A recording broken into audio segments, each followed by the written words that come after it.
Na vida, meus irmãos e minhas irmãs, a gente precisa o tempo todo que Deus tome a iniciativa de nos oferecer uma mesa da reconciliação.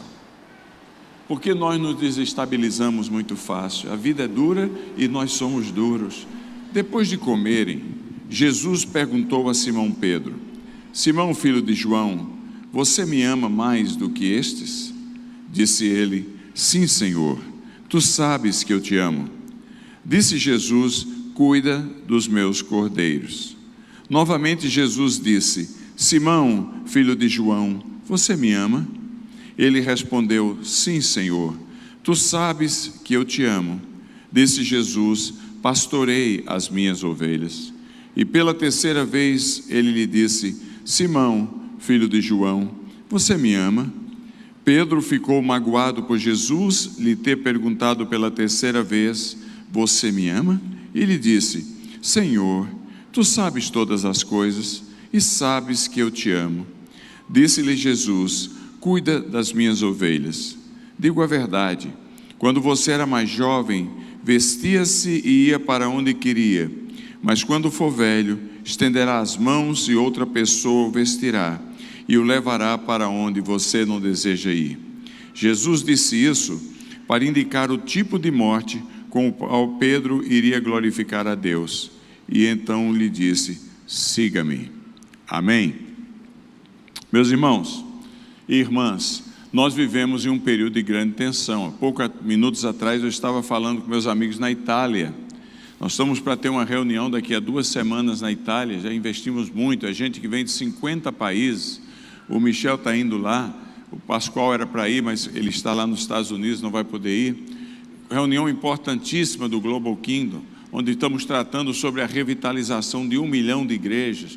De repente o coronavírus arrebenta lá na Itália, 150 casos no norte da Itália, e gera uma tensão terrível. A vida é tão cheia de sobressaltos, não é verdade? Uma tensão atrás da outra. Há hoje 37 países lutando entre si no mundo. Há uma tensão grande brotando entre a Turquia e a Rússia em relação à Síria.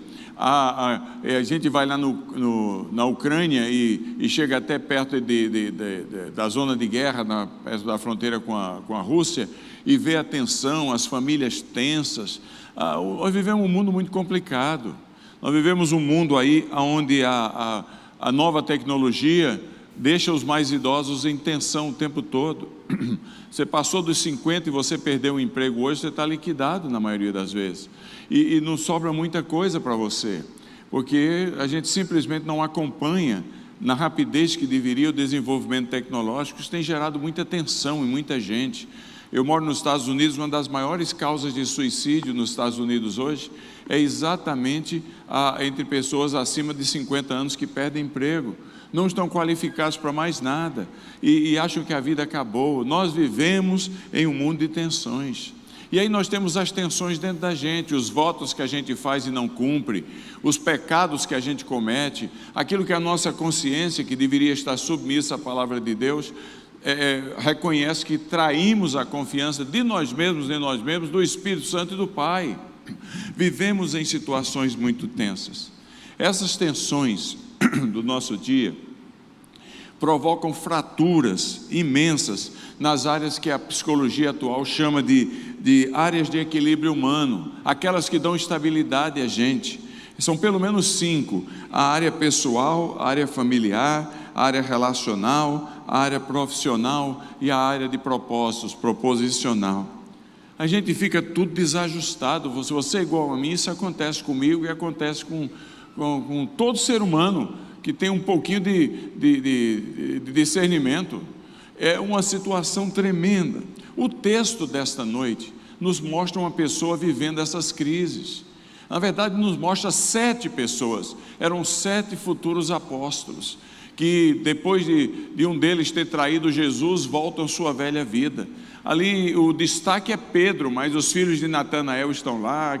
7 dos 11 apóstolos, porque um havia se suicidado, estão ali na Galileia.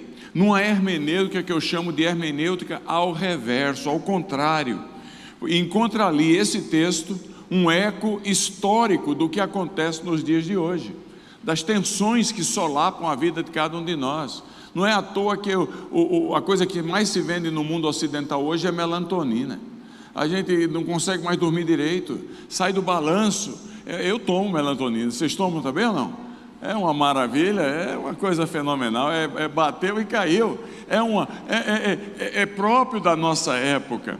E ali nós encontramos Pedro, com esse bloco de valores e de situações que poderiam trazê-lo harmonia na vida, estraçalhados. Eu às vezes fico pensando, Pedro, isso aqui foi um texto após a traição, após a negação, e eu fico pensando em Pedro acusando-se amargamente, porque Jesus havia dito: olha, antes que o galo cante, você vai me negar 3 vezes, e ele corajosamente e ousadamente falou: jamais, Messias, não eu. E só para cair na tentação da negação, e volta para Galiléia. Pedro não podia escutar um galo cantar, ele entrou ele ficava, eu imagino Pedro tremendo, tendo, lá vem de novo, é o mestre, acusando-se amargamente. Profissionalmente, pensa comigo, o Mar da Galiléia tem 22 quilômetros de comprimento, no máximo 12 de largura, só tem 50 metros de profundidade. Pedro viveu a vida inteira pescando ali, pescador bom sabe onde acha o peixe, e agora Pedro está ali com os seus amigos, pescando a noite inteira. Profissionalmente, um fracasso, não havia pescado nada. Olha a desestabilização na vida de Pedro. E eu fico pensando na mulher de Pedro, quando ele volta para casa. Ela falou: mas nem peixe você traz mais? Que marido fracassado, volta de mão abanando, vai para Cafarnaum uma vez mais, infeliz, vê se você traz alguma coisa para a gente comer. Isso é um fracasso, a família em tensão tremenda. Relacionalmente, Pedro havia traído o seu melhor amigo Jesus. Que situação de tensão na vida de Pedro. E em termos de propósito na vida, eu imagino Pedro perguntando: e agora? O que será de mim? Qual será o meu futuro? Quem poderá me socorrer? Não era o Chaves, né? Quem poderá me socorrer? Pedro fazendo essas perguntas que a gente faz na vida, quando a situação da vida nos solapa muitas vezes. Falando de Pedro, que disse em Mateus 26, versículo 35, Jesus, eu jamais te abandonarei, só para arrancar a orelha do soldado, do sumo sacerdote, o soldado Malco, logo a seguir, achando que demonstraria para Jesus que era esse tipo de lealdade que Jesus queria. Em João capítulo 18, logo em seguida, toda essa demonstração exterior de tentativa de afirmação do seu compromisso, Pedro nega Jesus. O que Pedro e eu e você precisamos aprender, Pedro em particular, mas cada um de nós, é que na vida, meus irmãos e minhas irmãs, a gente precisa o tempo todo que Deus tome a iniciativa de nos oferecer uma mesa da reconciliação, porque nós nos desestabilizamos muito fácil. A vida é dura e nós somos duros. Nós precisamos de uma mesa de reencontro que seja preparada para a gente voltar ao balanço. Só na mesa da reconciliação, onde Jesus Cristo é o próprio pão da vida, o alimento presente, pode haver reconciliação para a gente quando a gente está desestabilizado. E só ali poderia haver para Pedro e para os seus companheiros.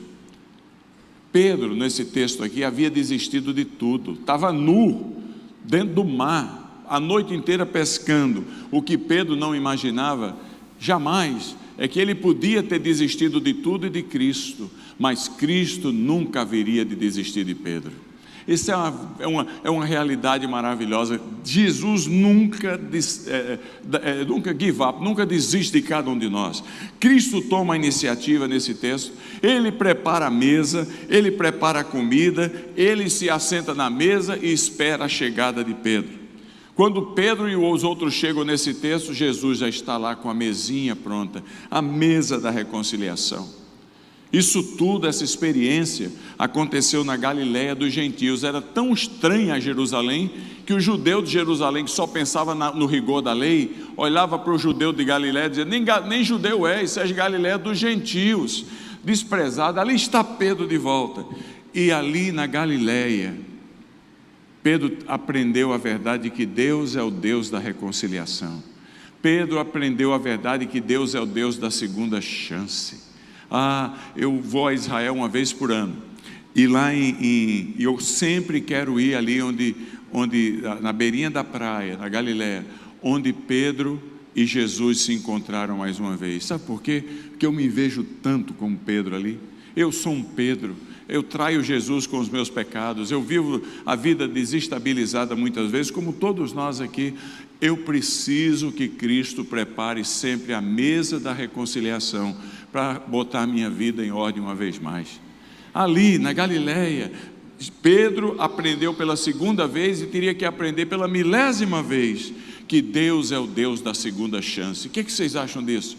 Deus é o Deus da segunda chance para você e para mim nesta noite. Esse é o nosso Deus. Eu refiro-me a Jesus de Nazaré, aquele que de si mesmo é dito que Ele é o alfa e o ômega, o princípio e o fim, o lírio dos vales, a estrela da manhã, o desejado das nações, o Deus Filho, o maravilhoso, o conselheiro, Deus forte, o homem de dores, o Pai da eternidade, o príncipe da paz, a luz verdadeira, o pão da vida, a água que tira a nossa sede, o cordeiro sofredor, o leão da tribo de Judá, o vencedor, o pastor das ovelhas, o eterno eu sou, a luz do mundo, o seu Salvador e o meu Salvador. Esse é Jesus, esse é aquele que nos restaura sempre.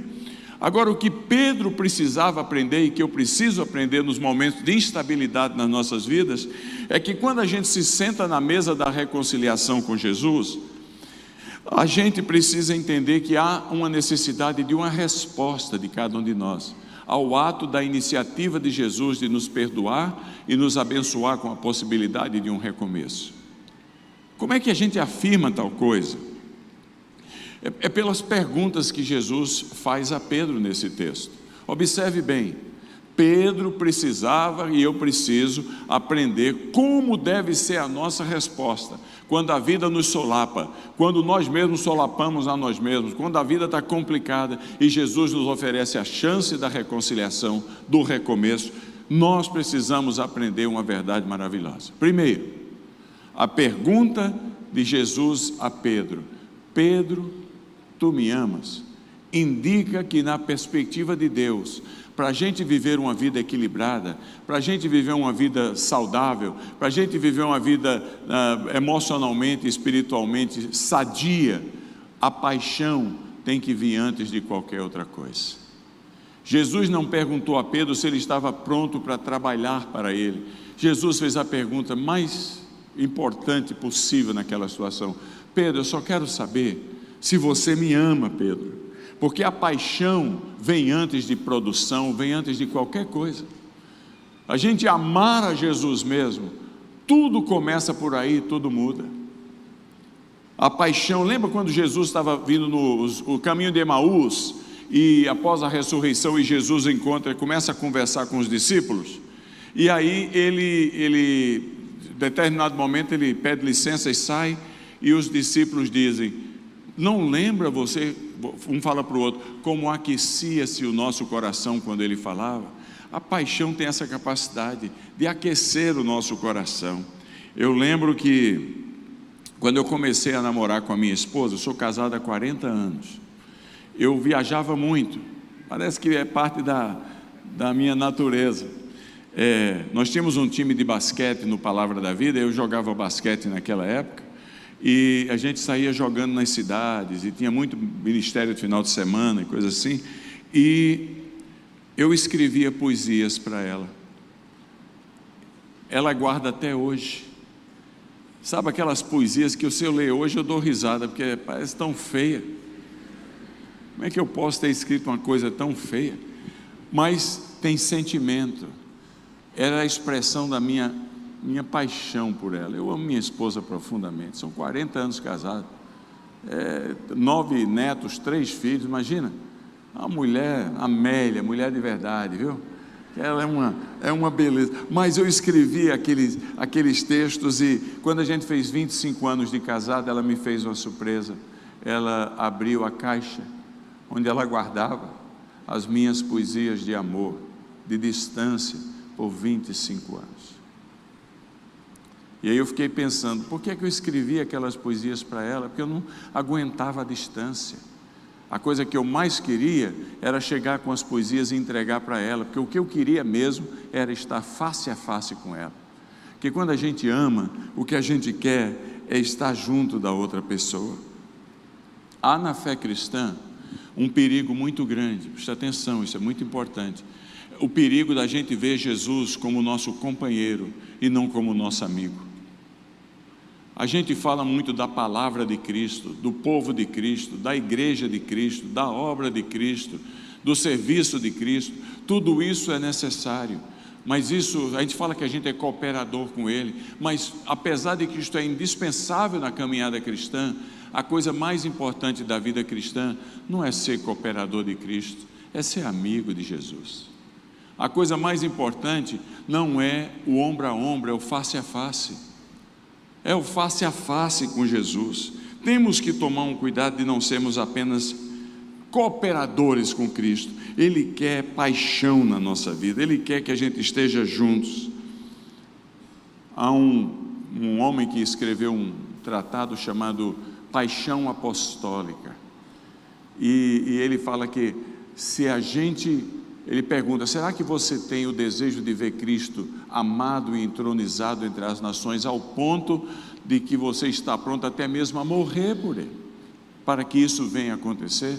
Se essa chama não inflama o seu coração, você precisa da paixão apostólica, o amor por Jesus acima de todas as coisas.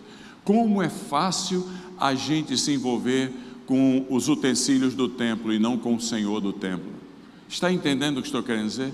Como é fácil as cortinas falarem mais alto do que a presença de Deus. Como é fácil os detalhes tomarem o lugar da centralidade de Cristo. A gente, segundo Jesus perguntou, na pergunta que ele fez para Pedro, a gente alcança uma vida equilibrada espiritual. A gente, mesmo que esteja no bagaço, cometeu uma negação de Cristo, um pecado que a gente se envergonha dele. Jesus, Ele está disposto a nos dar a chance do recomeço, mas tudo começa pela resposta à pergunta: é Jesus o seu amigo? Você ama Jesus? Antigamente a gente cantava um cântico que dizia: ah, eu amo a Cristo. Ah, eu amo a Cristo. Lembra desse, Michel? Ah, eu amo a Cristo. Porque tudo começa por aí. Quando a gente ama, a gente quer o bem do outro. Quando a gente ama, a gente quer estar com o outro. Quando a gente ama, a companhia do outro faz toda a diferença para a gente. Pergunte aos namorados apaixonados que eu vi aqui na entrada da igreja. É assim. Deixe-me perguntar para você, na dureza da sua vida, você ama Cristo? É Cristo o seu amigo?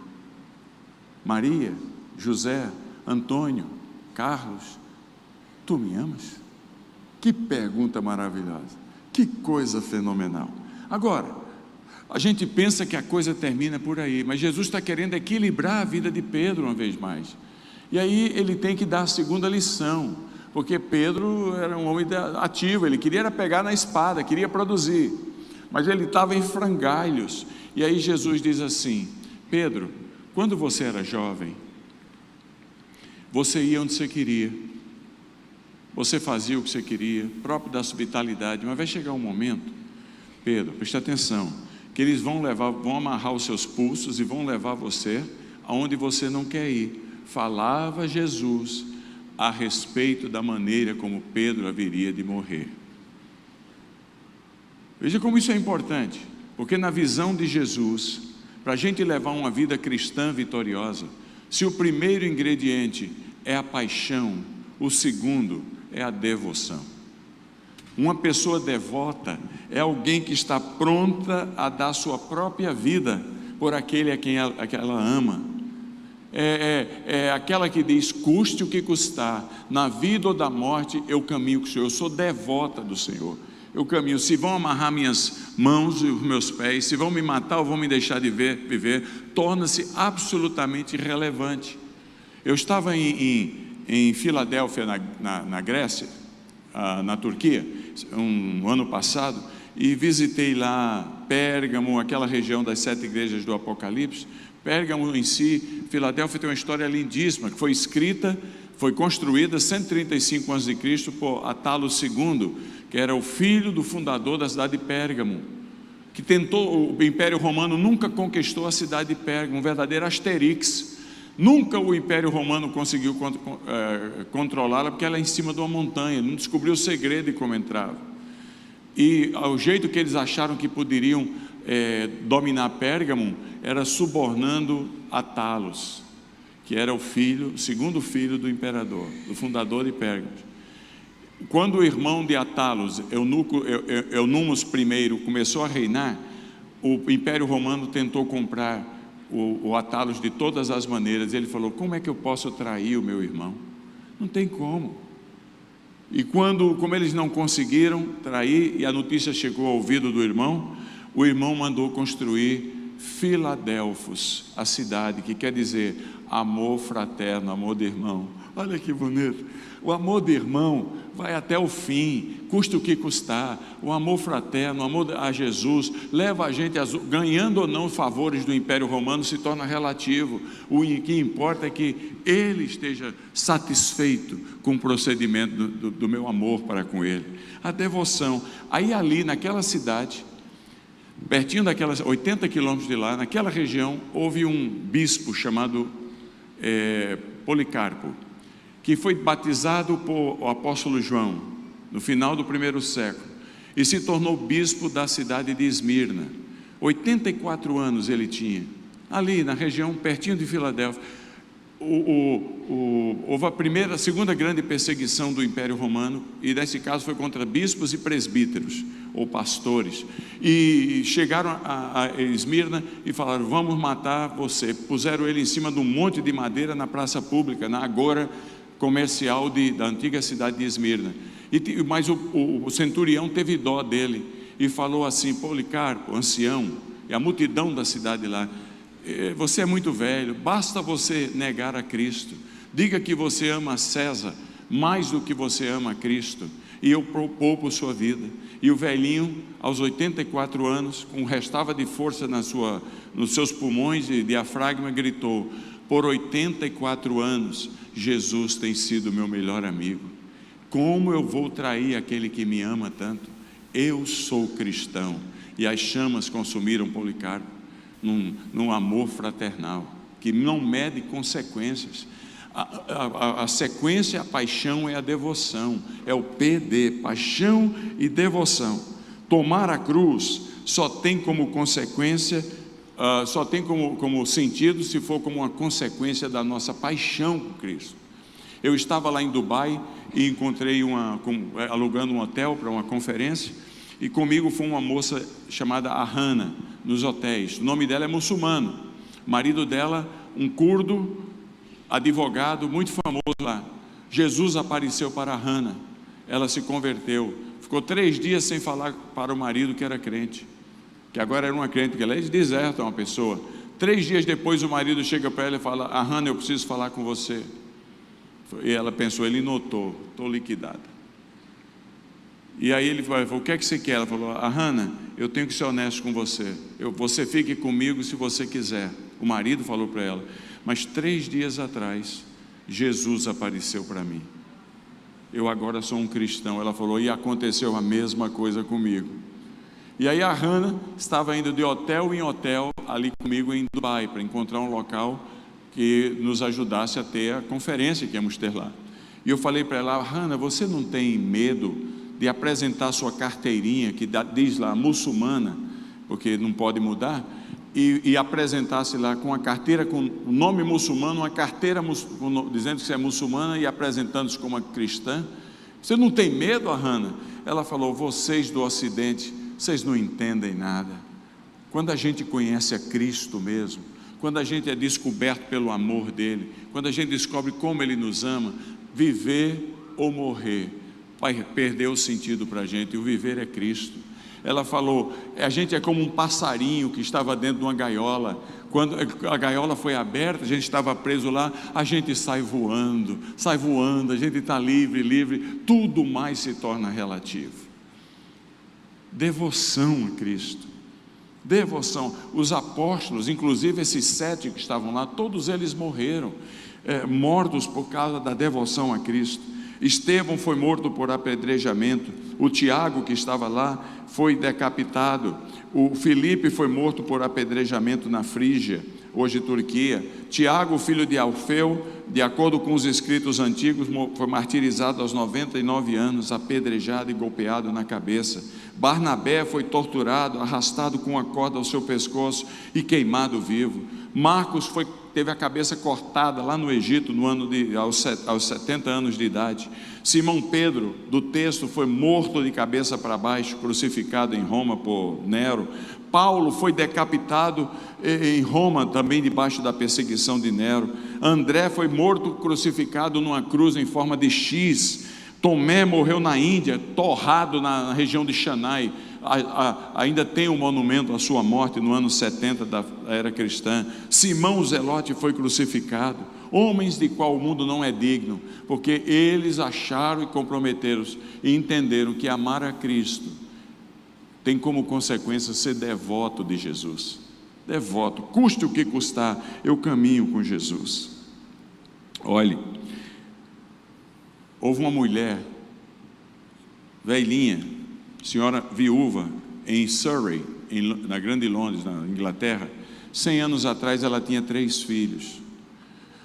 O mais velho deles chamava-se John Williams. O do meio, eu não sei o nome, mas tinha 23 anos, nem eu sei o nome do mais novo, que quem notabilizou-se foi o mais velho. Mulher muito crente. O seu filho sentiu-se chamado para ser missionário nas Ilhas Salomão Ocidental. Hoje aquelas ilhas são 95% cristãs. E ele pediu a bênção da mãe, a mãe deu a bênção e ele foi. A igreja abençoou, treinou e ele foi. Encontrou um chefe lá na ilha, o chefe da tribo, encontrou com ele ao descer do barquinho, história verdadeira. E teve uma conversa com ele e disse: jovem, volta para a sua terra. Se você cruzar essa linha, ele traçou uma linha na areia da praia, eu lhe mato. Nós não queremos ouvir essa mensagem. Pode ir embora, vai livre, mas se cruzar você perde a vida. A linha é o seu limite. E John Williams pensou: como é que eu vou voltar atrás? Minha mãe me abençoou, Jesus me chamou, minha igreja me abençoou, eu não vou voltar atrás. E ele cruzou a linha e o chefe o matou. A notícia retornou à Inglaterra, centenas de jovens se ofereceram para vir no lugar dele. Quem foi escolhido? O irmão dele, 23 anos. A velhinha, mãe dele, viúva, abençoou o filho. A igreja abençoou e enviou, e ele veio e encontrou o mesmo chefe, que traçou uma linha semelhante, similar, na areia da praia, e a conversa foi semelhante. E o segundo irmão de John Williams falou: não vou voltar atrás, Jesus morreu por esse povo, Jesus ama este povo, eu amo Jesus, meu irmão deu a vida aqui, minha mãe me abençoou, me autorizou a vir, minha igreja me abençoou e enviou, eu não vou voltar atrás. E o irmão de John Williams cruzou a linha e o chefe o matou. A notícia volta para a Inglaterra, e entre os milhares que se oferecem para vir, quem foi o escolhido? O irmão mais novo, 21 anos. A mãe o abençoa, ele vem, a igreja abençoa e envia, e ele encontra aquele mesmo chefe que traçou a linha no chão e diz: não cruze essa linha, jovem, vai embora, nós não queremos ouvir essa mensagem, se você cruzar, eu lhe mato, vai embora. E o irmão mais novo de John Williams disse, um metodista, ele falou: como é que eu não vou cruzar? Meus 2 irmãos morreram aqui, Jesus morreu por eles, Jesus os ama, eu os amo, eu amo Jesus, minha igreja mandou, minha mãe mandou, me abençoou, eu não tenho espírito de covardia, eu vou cruzar. Cruzou a linha e o chefe o matou. O pastor daquela mulher veio visitá-la e encontrou chorando, e ao conversar com ela, disse: minha irmã, eu reconheço a sua dor, a senhora não tem marido, agora a senhora perdeu os 3 filhos, eu reconheço que é mais do que razão para a senhora estar chorando. E ela olha para o pastor e fala: pastor, o senhor não está entendendo, eu não choro, pastor, porque eu perdi os meus filhos, porque eu não os perdi, eu os ganhei, pastor, eles estão com Cristo. É claro que de vez em quando dá uma baixa aqui, eu choro porque eles não estão ao meu lado, mas eu não os perdi, pastor. pastor, você quer saber por que é que eu estou chorando? E nisso o pastor não sabia mais nem o que falar. Falou, fala minha irmã, por que é que você está chorando? Ela falou, eu estou chorando porque eu não tenho um quarto filho para mandar. Porque a devoção a Cristo leva a gente a entregar tudo que tem, tudo que tem. E eu estava falando lá no Líbano, num almoço para 400 ex-guerrilheiros do ISIS, todos se converteram, e na igreja batista de Beirute, e o culto das 8h30 da manhã é só para ex-guerrilheiro, e eles com as suas famílias, e aí eu contei essa história para eles, e aí eu os desafiei, eu disse, a Síria só vai ser conquistada para Cristo, se vocês, alguns de vocês, que já fizeram tanta coisa ruim, já mataram tanta gente, se vocês, ousadamente, por causa do novo amor que vocês descobriram, que é o amor a Cristo, a paixão por Cristo, vocês decidirem voltar e cruzar a linha entre a vida e a morte, porque muito certamente, quase que com certeza, os outros que vão se vingar de você vão matá-los, mas alguns de vocês vão sobreviver, e a Síria vai ser ganha por esse espírito apostólico. Quem vai ser o primeiro? E aí ali parei, fomos almoçar, no meio do almoço, uma mesa inteira se levanta, com 8 deles e as esposas, e vem lá para mim, doutor Dantas. Eu falei, pois não, aquilo que o senhor falou sobre devoção, não considerar a vida preciosa para si mesmo, contanto que complete a carreira por amor a Cristo. Nós conversamos na hora do almoço, nós queríamos a mesa lá toda, um barbudão assim que era o líder, nós queremos dizer para o senhor, antes de eu ir embora, que a nossa mesa vai cruzar a linha, vai cruzar a linha. Eu falei, agora tenho esperança na Síria,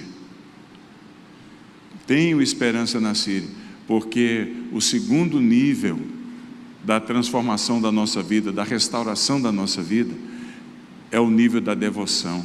Agora que eu sou de Cristo, amo a Cristo, eu digo, confesso que Ele é meu amado, então eu tenho que estar pronto a viver ou morrer por Ele. Uma certa ocasião, eu levei um grupo de adolescentes para uma favela chamada Galeguinho do Coque. Os pais quase me mataram.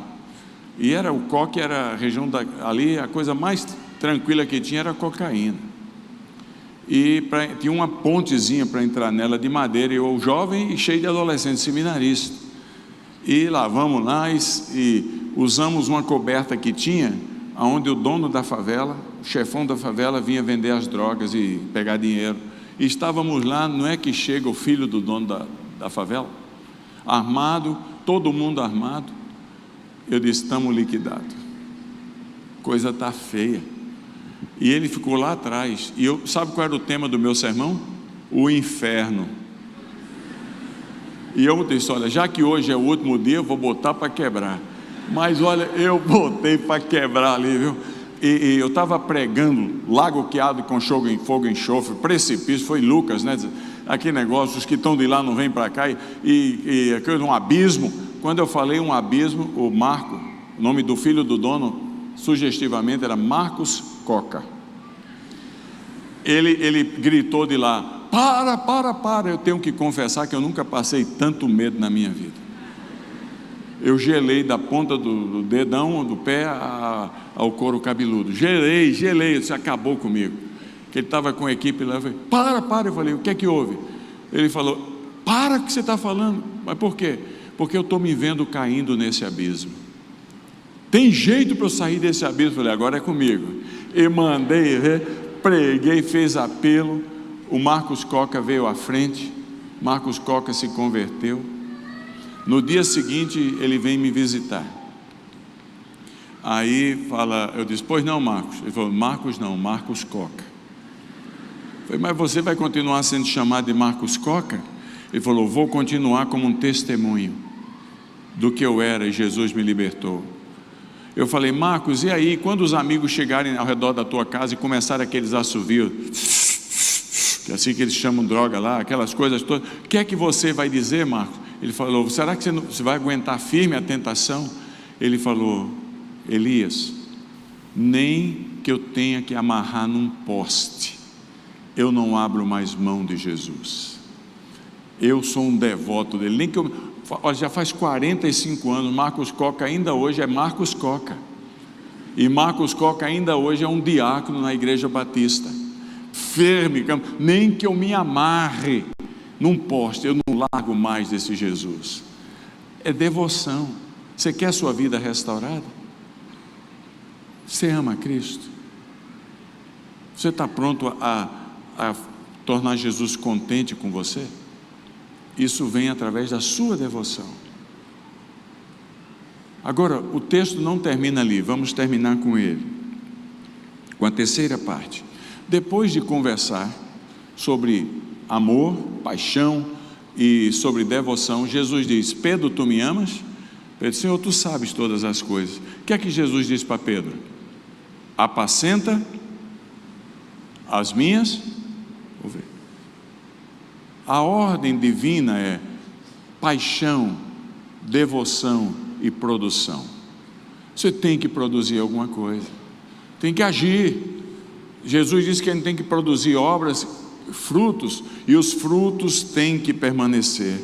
Eu sou a videira verdadeira, meu pai é o agricultor. Todo ramo que estando em mim der fruto, ele o limpa para mais produzir.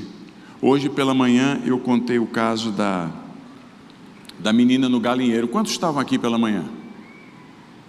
Como a grandíssima maioria não estava, eu vou repetir, tá bom? Estamos terminando.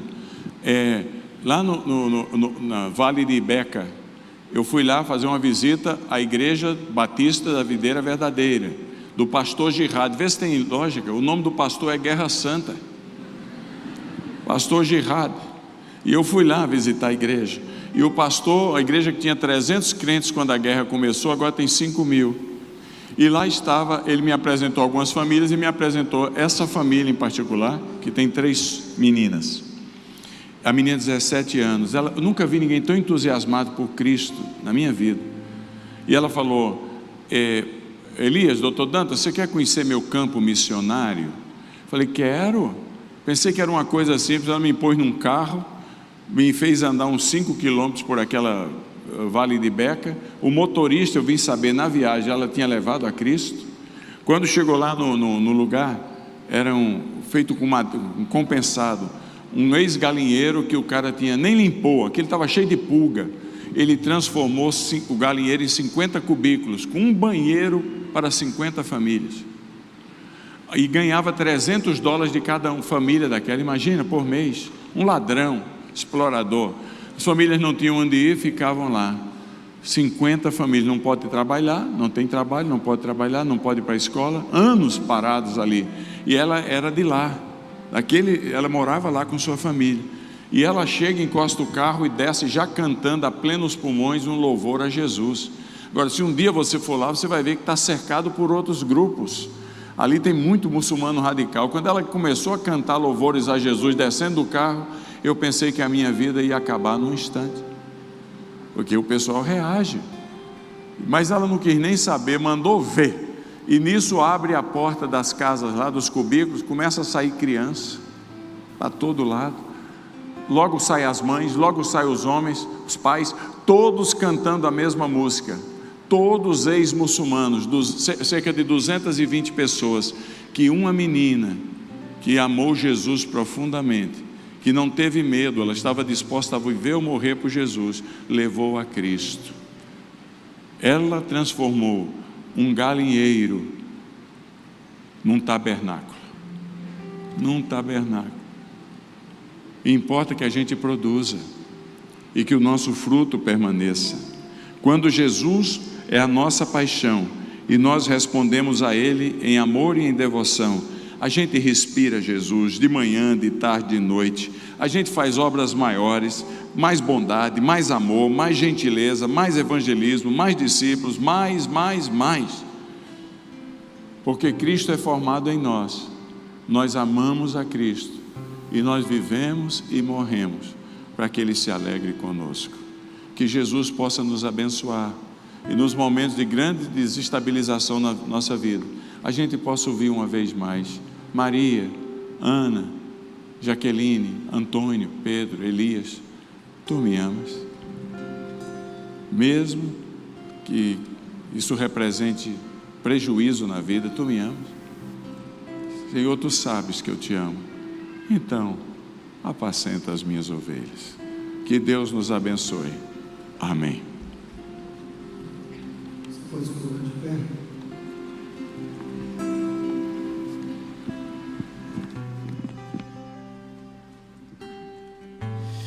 E como pode um ser igual a ti perdoar um ser igual a mim? Mesmo tão falho, um pobre pecador, o Senhor me ama e me amou. Um outro Deus igual a ti não há, pois tu eras, tu és e pra sempre serás. Um pensamento que de mim não sai. Tu és um Deus de quem eu posso chamar de Pai. Por isso eu te amo. Sou tão grato, pois o Senhor é bom primeiro. O nome eu exaltarei, pois tu és bendito, Senhor. E por isso eu te amo. Sou tão grato, pois o Senhor é bom primeiro. Teu nome eu exaltarei, pois tu és bendito. Oh Senhor, meus lábios te chamam de rei, e que toda honra e louvor seja dada ao Cordeiro, que glória a morte venceu. Sim, crucificado, mas não derrotado, ressuscitou.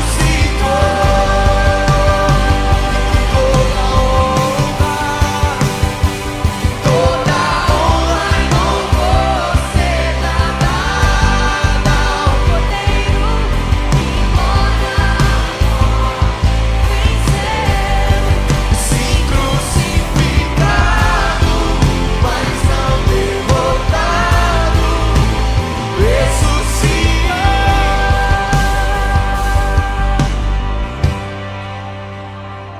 Aleluia.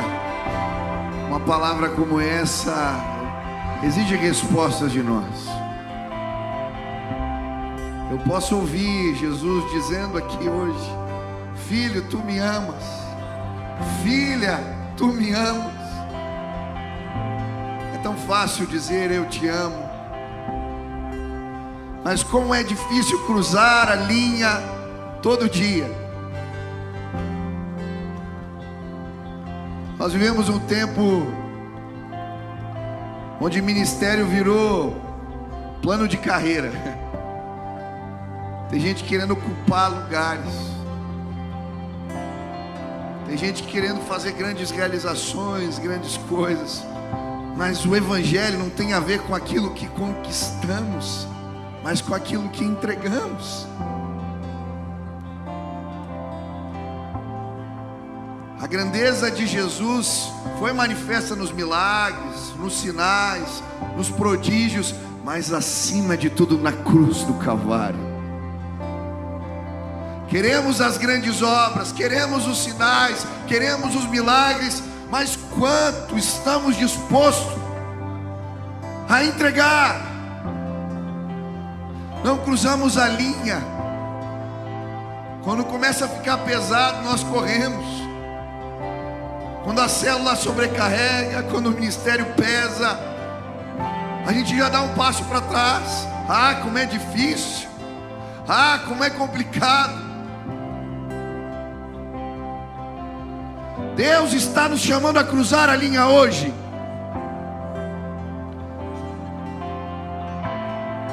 Os passarinhos saíram da gaiola, estão voando, estão dizendo: Cristo nos libertou.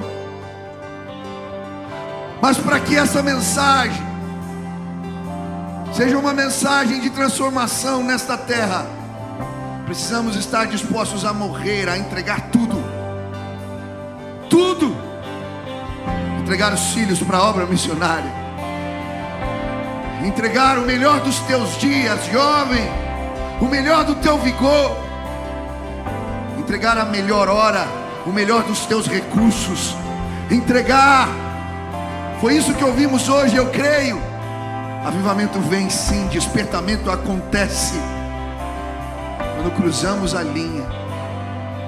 Amanhã eu vou começar o meu dia dizendo: Pai, eu não quero nada mais nem menos do que tudo.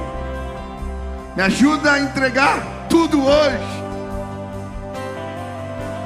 Quantas vezes eu chego exausto,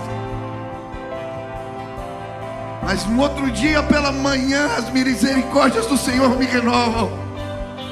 Quantas vezes eu já orei de noite: Pai, eu acho que não vai dar.